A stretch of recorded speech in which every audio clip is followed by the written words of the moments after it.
တန်တရာကိုတုံးမြတ်တနာကိုတေအောင်တတောင်းတွင်လည်းမြင့်မုံမြင့်တွင်လည်းသူတို့ဂုံရှိရာဆိုခဲ့မိမြင့်မုံကိုပုံပြည့်ကုသိုလ်ကိုမြတ်အောင်စုကောင်းမှုကိုမြတ်အောင်ကျင့်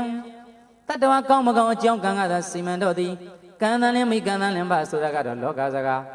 ဉာဏ်တန်လည်းမိဉာဏ်တန်လည်းပါဆိုတာကတော့ဂေါရမရှင်တော်ဘုရားရဲ့တရားဟောပြလို့ထားခဲ့တာကဟန္တာရဏိဘိက္ခုယမန္တယမိဝဝယဓမ္မသင်္ခါရအပမရိဏသံပါရိထာ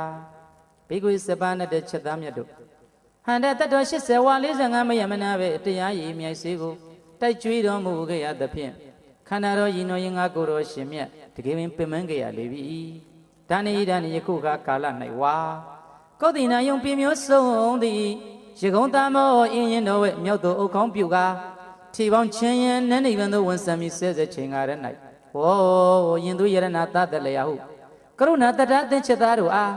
အမတယမိတတိတရားတိမမယအောင်လို့ထင်ထင်ရှားရှားကြီးမင်းရတော်မူခဲ့ပါသင်္ခါရအစင်သာဝရဘင်းမှာကြပြန်တော့ခင်မင်းစရာတစ်စက္ကမမရှိပါတဲ့ဒီဓမ္မယုံပြည့်သင်္ခါရတရားတို့သည်ဝေယဓမ္မပစ္စည်းရင်တော်ရှိကြပါပေကုန်၏ဝေယဓမ္မလက္ခဏာရဲ့နဲ့အဖြစ်ကလည်းမစဲအပြစ်ကလည်းမစဲနိုင်တာမို့ထိတ်ဆရာတမြအဝိဇ္ဇာကစာရာကြောင့်ဟေးယောဂီတို့ရေစိတ်သာချကြပြီတော့အနိစ္စဝတ္တတို့ဘာရက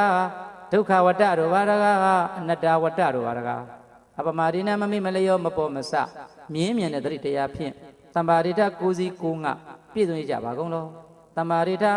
မြင်ရမှလည်းမမိတ်နဲ့ကြားရမှလည်းမမိတ်နဲ့စားရမှလည်းမမိတ်နဲ့သွားရမှလည်းမမိတ်နဲ့နာရမှလည်းမမိတ်နဲ့ထိရတွေ့ရသိရတို့မှလည်းမမိတ်လိုက်ကြပါနဲ့မေ့တဲ့ဝါဒနာတွေကိုမေ့တဲ့ဝါဒနာတွေကိုတနေ့မှကြာမကြာတတိထုံးကြပြီကုန်တော့ဟောဒီကနေ့ထေရဝါဒ